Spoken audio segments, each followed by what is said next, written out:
libro donde encontrarás respuestas a tus interrogantes, luz en medio de la oscuridad y esperanza para una vida mejor. Aquí comienza Biblia Fácil.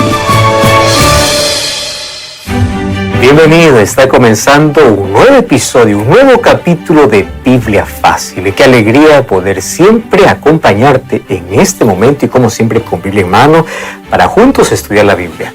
Una cosa es leer la Biblia, otra cosa es estudiarla. Para estudiar necesitamos el tiempo necesario, necesitamos escudriñar, necesitamos conocer, y el conocimiento va lejos de la superficialidad, va a la profundidad, va al texto, va a la meditación. Así que eres bienvenido y gracias por permitirnos ingresar hasta tu hogar, a tu vida, a tu corazón, a tu mente con la palabra del Señor. Que Dios te bendiga en gran manera en todas las áreas de tu vida. Eres bienvenido y bienvenida, Eli. Pastor, qué gusto poder saludarle y saludar a nuestros amigos que programa tras programa se suman a este espacio para juntos abrir la palabra de Dios. Así es, y ya sabes que en este programa estamos ofreciendo un material extraordinario llamado La Cura del Pecado. Es una revista que está disponible y es totalmente gratis, listo para ti.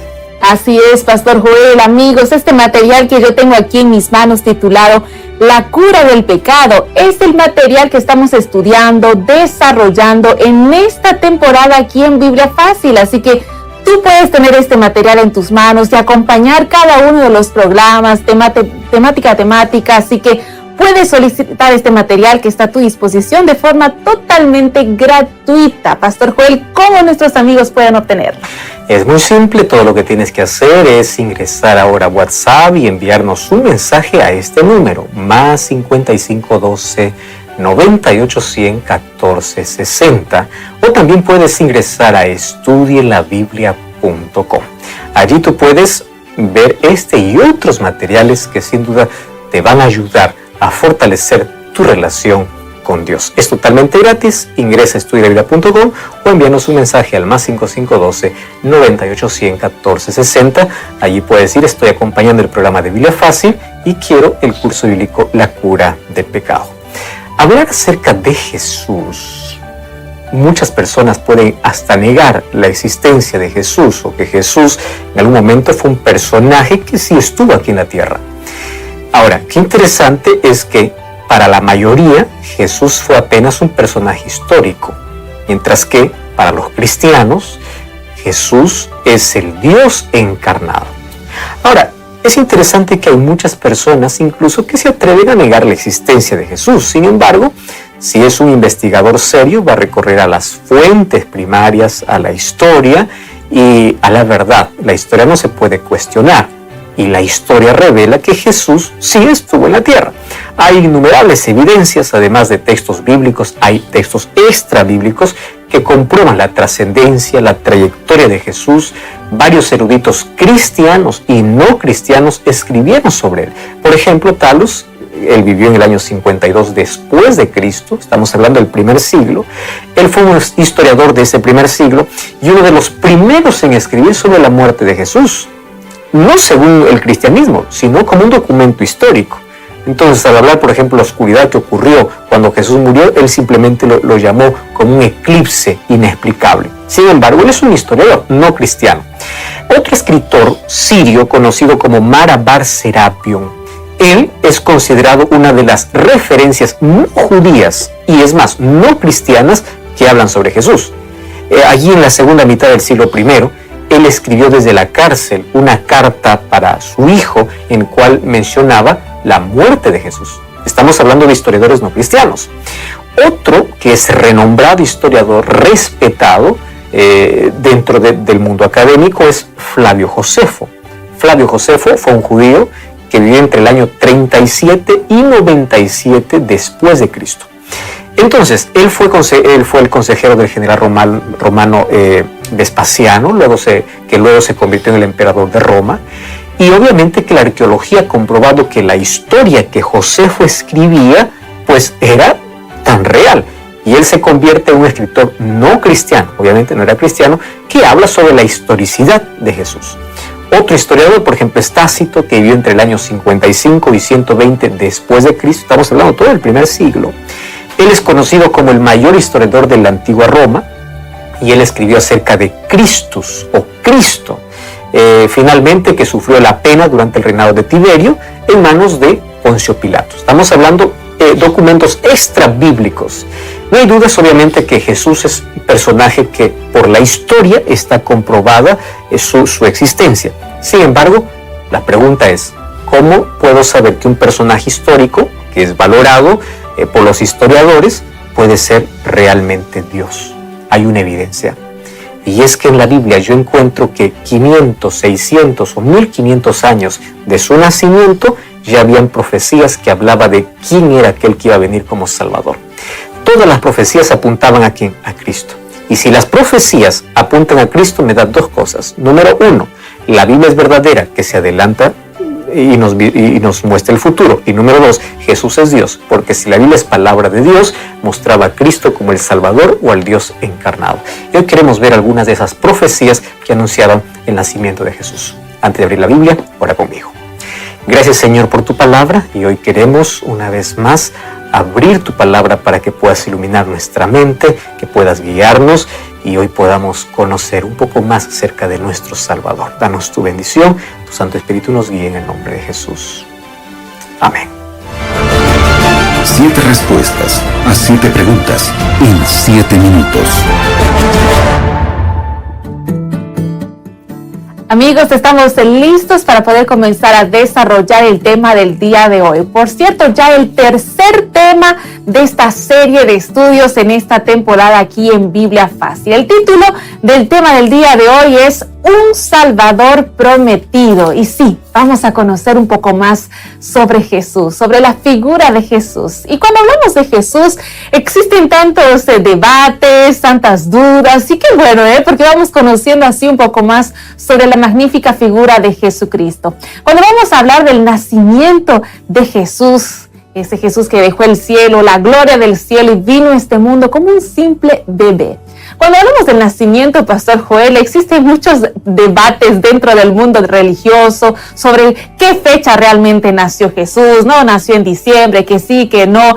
¿Qué nos dice la Biblia sobre dónde y cómo sería en sí el nacimiento de Jesús? La verdad, la Biblia no expresa una fecha específica, pero sí el lugar donde nacería, y es una profecía que muchos años atrás de su nacimiento se predijo. El libro de Miqueas capítulo 5, versículo 2 dice así: Tú, Belén Efrata, pequeña entre los millares de Judá, de ti saldrá el que será Señor en Israel. Sus orígenes son desde el principio y desde los días de la eternidad. Está hablando de un Dios eterno. ¿Quién es eterno? Obviamente Dios. Ahora, cientos de años antes del nacimiento de Jesús, la Biblia, a través de varios profetas, entre ellos Miqueas, Isaías, Zacarías, hablaban acerca del nacimiento de Jesús. Y aquí Miqueas dice, ¿dónde van a nacer? Pues en Belén. Y así sucedió. Cuando vamos a Mateo capítulo 2, versículo 1, allí dice, Jesús nació en Belén en los días del rey Herodes, y allí vinieron del oriente algunos magos. Entonces, las profecías también anunciaban de que nacería de una virgen, según Isaías capítulo 7, versículo 14. Y Lucas habla la confirmación de esta profecía en Lucas 1, 34 y 35, que el nacimiento de Jesús obviamente fue sobrenatural, porque no fue resultado de la unión de un óvulo humano y un espermatozoide de un hombre y una mujer, ¿no? Simplemente fue el Espíritu Santo actuando para que traiga a la existencia al Salvador a través de María. Ahora, es interesante que los profetas no solamente predijeron su nacimiento, sino también cuál será el ministerio de Jesús. Y hay tantas profecías que incluso anuncian que Jesús no era un mero simple ser humano, un humano más sobre este mundo, sino sería el Salvador y sería el Dios hecho hombre. Pastor, cuando vamos a la Biblia encontramos que parece, o no sé si esto es lo correcto, y por eso vamos a aclarar en este programa esa duda. Jesús tiene diferentes nombres. Hay un nombre correcto por el cual llamarle, Manuel, Jehová, en sí. ¿Cómo sería este asunto del nombre de Jesús? Hay muchas personas que entran en discusiones acerca de Yeshua, Joshua, Jesús. Pues mira, la Biblia, cuando habla acerca de los nombres de Dios, nosotros vamos a encontrar que a Jesús en el Antiguo Testamento se le llama Jehová, Hay muchas evidencias sobre ello al comparar el Antiguo y el Nuevo Testamento. Así que colocarse en discusión por el nombre de Jesús realmente no tiene sentido. ¿Por qué? Porque tiene varios nombres. Por ejemplo, el libro de Isaías capítulo 7, versículo 14, presenta un nombre para Jesús. Dice así: por tanto, el Señor mismo nos dará una señal, la Virgen concebirá y dará a luz un hijo, y se llamará Emmanuel. Y Emmanuel, ¿qué significa? Dios con nosotros. Así de simple. Entonces, uno de los nombres de Jesús sería Emmanuel. Emmanuel, ¿qué significa? Dios con nosotros. Al decir Dios con nosotros, el libro de Juan capítulo 1 diría lo siguiente: que el creador del mundo, el Dios, se encarnó. Dios descendió a vivir con los seres humanos. Se rebaja para asumir una naturaleza humana y así rescatar al ser humano. Entonces, en lugar de discutir qué nombre sí, qué nombre no, necesitamos aceptar a Jesús como el Salvador. Jesús es colocado con diferentes títulos y diferentes nombres. Ahora, necesitamos entender una cosa: Cristo es plenamente humano y plenamente divino. Dos naturalezas en una sola persona. No existe en este mundo otro ser y en todo el universo que tenga esta doble naturaleza. Cuando hablamos del Padre y del Espíritu Santo, solamente tiene la naturaleza divina. Cuando hablamos de Jesús, es el único que tiene la naturaleza divina humana, porque Él se encarnó. Digamos que Él se minimizó, se hizo tan pequeño e insignificante como ser humano, y al tomar la humanidad semejante a la nuestra, Él pasó a ser tentado, sufrió nuestro dolor, murió por nuestros pecados. Por su naturaleza divina, obviamente, que Él poseía vida en sí mismo, y es por eso que Él podía ofrecerla muriendo en la cruz del Calvario. Sin embargo, Él tenía vida en sí mismo. Entonces, el cielo y la tierra se unieron en un lazo que va a durar por toda la eternidad, porque hubo alguien, un ser divino, que se hizo humano. Entonces podría sostener la mano del Padre y la mano del hombre. Doble naturaleza, y aquí encontramos la solución para el problema del pecado, el sufrimiento y la muerte. Alguien tuvo que ofrecerse en nuestro lugar, pero alguien que tendría vida propia, alguien que sería eterno, alguien que vendría a vencer la muerte, es alguien que tendría vida propia, vida en sí mismo. Y ahí encontramos a Jesús. Entonces, al decir que Jesús es Dios con nosotros, aquí nos está diciendo que Dios no es un ser histórico, o Jesús no es un ser histórico. Jesús es Dios hecho hombre. Pastor, ahora cuando vamos a la Biblia, vemos que Jesús era el Mesías prometido, ¿no? Jesús no vino aquí a esta tierra simplemente por casualidad, y es más, cuando vemos y comparamos incluso el Antiguo con el Nuevo Testamento, vemos que en el Antiguo Testamento ya se hablaba de ese Mesías prometido. Había ya muchas cosas que se decían de ese Jesús que vendría. Ahora, pastor, la Biblia predijo todos los sufrimientos y padecimientos por los cuales atravesó Jesús. Totalmente. Cuando nosotros vamos al Antiguo Testamento, voy apenas a leer un texto, yo te puedo mencionar otros.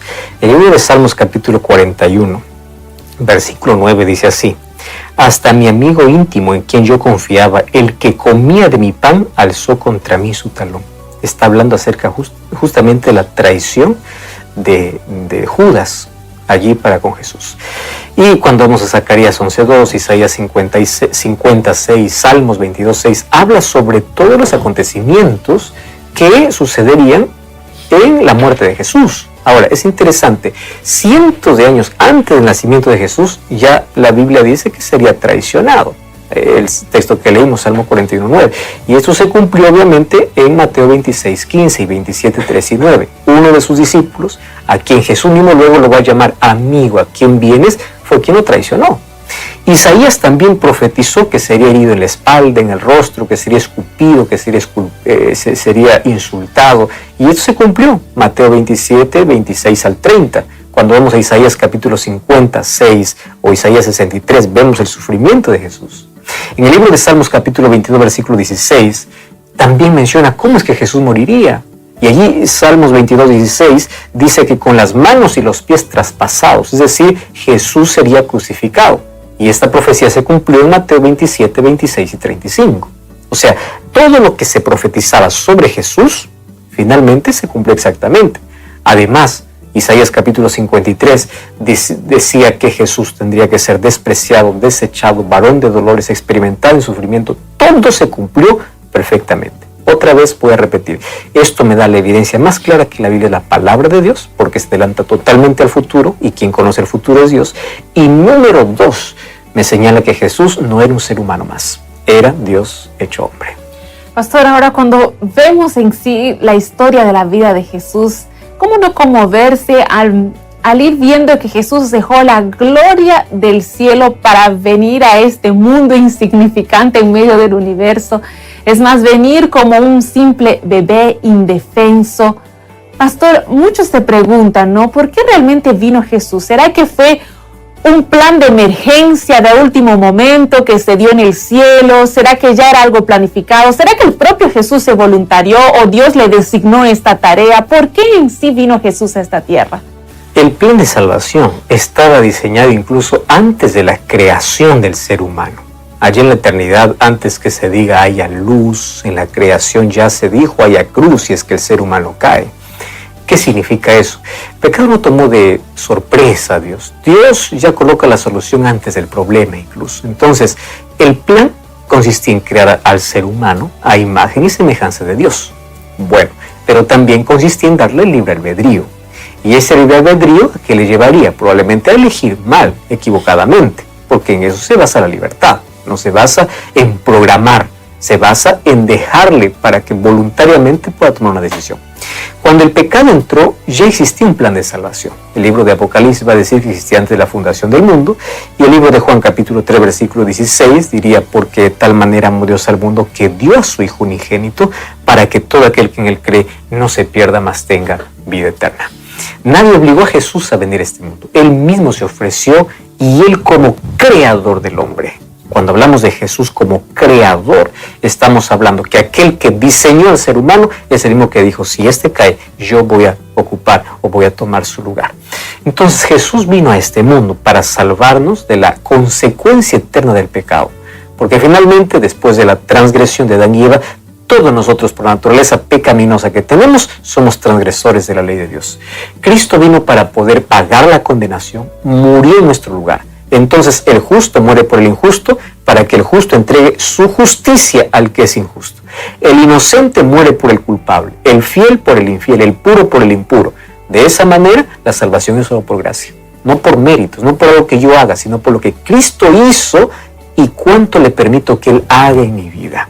Entonces, 2 Corintios 5:21 dice: aquel que no conoció pecado por nosotros lo hizo para que nosotros fuésemos hechos justicia en Dios. Jesús vino a dar su vida para que tengamos esperanza, salvación, para darnos una vez más la opción para poder elegir. Y gracias al sacrificio de Jesús, hoy podemos tener libertad para poder elegir cuál será finalmente nuestro destino. Finalmente Jesús vino para poder devolvernos todo lo que el diablo nos quitó y todo lo que el pecado nos robó. En Él tenemos toda nuestra esperanza. Para eso Jesús vino a este mundo. Pastor, ahora cuando vemos en sí la vida de Jesús, mientras estuvo aquí en la tierra, vemos que su vida estuvo también marcada por eventos y momentos importantes. Uno de ellos es su bautismo. Sí, Jesús pasó por las aguas del bautismo. Ahora, después de ese momento tan especial, tan crucial, que fue su bautismo, ¿a dónde el Espíritu Santo llevó a Jesús y por qué? Una de las cosas interesantes que necesitamos comprender es que los seres humanos necesitamos el bautismo, porque el bautismo es el resultado de arrepentimiento. Mas Jesús no necesitaba arrepentirse de nada porque Él no cometió ningún pecado. Su bautismo apenas se dio como ejemplo para la humanidad. De esa manera aprobó este símbolo que finalmente se convertiría en el símbolo de su muerte y de su resurrección, de una victoria en Él. Ahora, Mateo capítulo 4, versículo 1 dice: entonces Jesús, guiado por el Espíritu, fue al desierto para ser tentado por el diablo. Es interesante que la vida de Cristo en la tierra como hombre era guiado por el Espíritu Santo. Y el Espíritu Santo era quien lo conducía. A veces creemos que cuando somos conducidos por el Espíritu Santo, todo nuestro camino es perfecto, es bonito, es agradable, no hay luchas, no hay problemas. Pero es interesante que aquí me dice que el Espíritu Santo que guía también puede llevarte al desierto. Lo llevó al desierto. ¿Para qué? Para prepararlo. ¿Prepararlo para qué? Porque a partir de allí él tendría una vida de oposición, de tentación, de persecución y finalmente de crucifixión. Entonces los desiertos llegan a ser la preparación que todo cristiano, todo creyente va a tener que pasar, porque incluso Jesús lo pasó. Ahora es interesante, antes de la tierra prometida, Israel pasó por un desierto. Los desiertos son necesarios en la vida e incluso forman parte del plan de Dios dentro de un contexto de un mundo de pecado. Porque aquí el Espíritu Santo guía a Jesús para prepararlo para una misión. Nosotros también podemos pasar por desiertos. Esos desiertos pueden ser aquellos días nublados, días duros, complicados, días difíciles. Y así como Jesús, al pasar por los desiertos, no es porque Dios nos abandona, es para fortalecer nuestra fe, para aprender a depender. Entonces, bajo la conducción del Espíritu Santo, cuando somos guiados por el Espíritu Santo, cualquier desierto, cualquier lugar se convierte en un lugar de aprendizaje, de crecimiento, de renovación, de transformación, de entrega. Es por ello que el Espíritu Santo guió a Jesús y también el Espíritu Santo hoy nos puede guiar por esos desiertos para prepararnos para todo aquello que va a venir. Ahora, pastor, cuando vamos y vemos la vida de Jesús y este momento tan crucial como lo es la crucifixión, cómo no emocionarse, conmoverse, al simplemente imaginar cómo fue la crucifixión de Jesús, tanto amor realmente y tanto sufrimiento que Él atravesó por cada uno de nosotros. Ahora, cuando pensamos en esto, también surgen ciertas dudas. Y yo he escuchado alguna de estas dudas, es más, yo misma me la he hecho en algún momento. Pastor, usted mencionó que Jesús en sí, Él era 100% Dios y 100% humano, ¿no es así? Ahora, frente a la crucifixión fue físicamente, mentalmente y espiritualmente muy duro. Fue una fase una situación muy dura. ¿Por qué Jesús tal vez no hizo uso de su poder divino para sufrir menos? ¿Por qué tuvo que sufrir tanto? ¿Qué nos dice la Biblia? Hebreos capítulo 2, versículo 17 y versículo 18 me tiene una respuesta muy clara a este asunto. Y dice así: por eso debería ser en todo semejante. ¿A quién? A sus hermanos, hablando de los seres humanos, para venir a ser compasivo y fiel sumo sacerdote ante Dios para expiar los pecados del pueblo. Él mismo padeció el ser tentado y es poderoso para socorrer a los que son tentados. Es interesante la respuesta que Hebreos me da. Jesús no usó su poder, aun cuando Él podía usar, porque si no, nunca iba a entender el real sufrimiento humano. ¿Cómo iba a entender la traición si es que en carne propia, en experiencia, no experimentaría la traición de alguien cercano a Él? ¿Cómo iba a entender la soledad si en la cruz Él no hubiese sentido la separación del Padre al decir ¿por qué me has abandonado? ¿Cómo no iba a sentir la angustia? ¿O cómo no va a entender a que está angustiado si es que Él no hubiese pasado por la angustia del Getsemaní? Entonces Jesús, el ser más perfecto y justo, Él experimentó el sufrimiento real. No parte, Él no usó su poder para aliviar su sufrimiento. Su sufrimiento fue real. Entonces, su cansancio, hambre, sed, calor, soledad, desprecio, la corona de espinas, las adversidades, lo sufrió y lo sintió como los seres humanos lo sentimos. ¿Por qué razón? Y aquí Hebreo me explica. Porque si hay alguien que puede compadecerse de otro, es cuando ya pasó por la situación. Fíjate una cosa. Los seres humanos nos volvemos 100% empáticos con el dolor ajeno cuando ya hemos pasado por esa experiencia. Incluso un texto de la Biblia nos dice que somos consolados para consolar. A veces pasamos por experiencias duras de la vida para poder en algún momento consolar a aquel que recién va a pasar o está pasando por ese problema. Entonces, ¿cómo Jesús va a entender que el ser humano es tentado si Él no fue tentado? ¿Cómo es que Jesús va a comprender? ¿Cómo se va a identificar plenamente con las luchas, con las dificultades para concedernos la victoria si es que Él no lo hubiese experimentado? Porque es fácil decir, bueno, no lo pases, o bueno, si estás por el desierto, yo estoy contigo. Jesús pasó por el desierto. Él puede saber qué se siente estar en el desierto. Jesús no solamente dice, yo estoy contigo en la distancia, Él lo vivió en propia experiencia. Por eso es que Él conoce tus luchas, tus tentaciones, tu dolor, tus lágrimas, tu sufrimiento. Conoce el dolor de la traición, el dolor de la angustia, el dolor del desprecio. Conoce todo eso. ¿Por qué lo experimentó? Ahora, aunque Él fue tentado, nunca cayó en pecado. Y de esa manera Él nos puede dar la victoria, porque Él nos enseña cómo conducirnos en la vida. Él nunca nos abandona. Y en ese sentido, ¿por qué sufrió Jesús? Justamente para experimentar lo que el ser humano experimentaría en esta tierra y ser su socorro.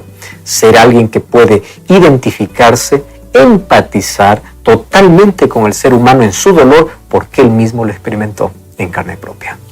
Pastor, a lo largo del programa del día de hoy, y antes de finalizar, vamos viendo que hemos hecho un recorrido, ¿sí? Un recorrido en la vida de Jesús, desde su nacimiento, su bautismo, la crucifixión, y todo esto fue escrito ya en la Biblia antes de que Él viniese incluso a esta tierra. Pastor, ¿qué otro evento crucial en la vida de Jesús se predijo en la Biblia? El más importante, más allá de su bautismo, el ministerio y lo que ocurriría en la crucifixión, el evento más importante es su resurrección. Pablo incluso diría, si Jesús no resucitó, pues en vano sería nuestra fe. ¿En qué estaría nuestra esperanza? El libro de Salmos capítulo 16, versículo 10 dice, porque no me dejarás en el sepulcro ni permitirás que tu santo vea corrupción. Cuando dice no permitirás que el santo vea corrupción, está haciendo referencia de que su cuerpo no entrará en descomposición. Y es interesante porque cuando nosotros analizamos cualquier texto biográfico de una persona, dice nació, vivió y murió, y allí acaba la historia. Pero en el caso de Jesús no es así. Jesús era eterno, se encarnó, nació, vivió, murió y resucitó. Entonces la muerte no fue nunca el final para Cristo. Entonces Cristo resucitó y su tumba está vacía. Las palabras incluso registradas en el Nuevo Testamento es no está aquí porque ha resucitado. ¿Por qué resucitó? Porque Él es Emmanuel. ¿Qué es Emmanuel? Dios con nosotros. Y si Él venció la muerte, Él puede darte la victoria sobre cualquier aspecto de la vida. Él puede darte la victoria sobre la culpa, sobre la inmoralidad, sobre el materialismo, sobre la ira, sobre la violencia, sobre el alcohol, sobre las drogas, sobre cualquier cosa que te puede causar muerte, sobre el pecado. Entonces, Él que venció puede darte la victoria contra el mal. Y todos estamos invitados a celebrar la victoria, a ser vencedores en Cristo. Me encanta aquel nombre, Emmanuel, Dios con nosotros. Dios está con nosotros en toda situación, en todo momento, en todo lugar, en toda circunstancia. Y Mateo 28:20 dice, yo estaré con ustedes todos los días hasta el fin del mundo. Todo el cielo está a nuestra disposición para ayudarnos en cualquier circunstancia de la vida y darnos la victoria. Ahora, en la vida, tarde o temprano, los seres humanos hacemos algo del cual nos arrepentimos después. Podemos cometer errores, podemos lastimar personas, podemos perjudicar nuestro destino, nuestra vida. Podemos tener una conciencia culpable, una vida atormentada, perder la paz. Pero Jesús siempre nos ofrecerá perdón. Siempre una nueva oportunidad. Todos podemos tener hábitos que nos incomodan, perjudiciales, que nos acaban, pero todos en Cristo podemos ser transformados. Todos en Cristo podemos ser transformados y salvados. Qué interesante que hoy comprendimos que si el Antiguo Testamento, como palabra de Dios, anuncia la venida de un Salvador con detalles específicos de su ministerio, significa que Él es Dios y la Biblia es la palabra de Dios. Entonces uno tiene dos opciones en la vida, o aceptarlo o rechazarlo. Finalmente, cada uno determina. Las palabras de Jesús es ánimo. Yo he vencido al mundo, yo puedo darte la victoria. Y si tú permitas que Cristo sea tu Salvador, a partir de hoy podrás experimentar el mayor cambio en tu vida. ¿Lo aceptas? Ora conmigo. Gracias, Señor, por tu palabra y gracias por mostrarnos el camino de salvación. Gracias por enseñarnos a depender de ti. Gracias porque conocemos más de tu amor y hoy, frente a ti, solamente tenemos dos opciones, o aceptarte o rechazarte. Elegimos aceptarte porque en ti está nuestra esperanza, nuestra vida, en ti está nuestra fe, está todo lo que necesitamos. Sana nuestras heridas, danos la victoria, danos vida y vida eterna. Colocamos nuestro corazón en tus manos. Acepta nuestra entrega en el nombre de Jesús. Amén. Amigos, es con esta entrega y con este deseo de nuestros corazones que llegamos al final de nuestro programa del día de hoy, Pastor Joel. Quiero agradecerte como siempre por permitirnos acompañarte, siempre invitándote para que busques una iglesia adventista del séptimo día para poder continuar comprendiendo el plan que Dios tiene para tu vida. Dios te bendiga y te guarde. Nos encontramos en el próximo capítulo de Biblia Fácil. Así concluimos. Biblia Fácil. Continúa en sintonía de Radio Nuevo Tiempo. La voz de la esperanza.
lại một chút hơi ấm nắng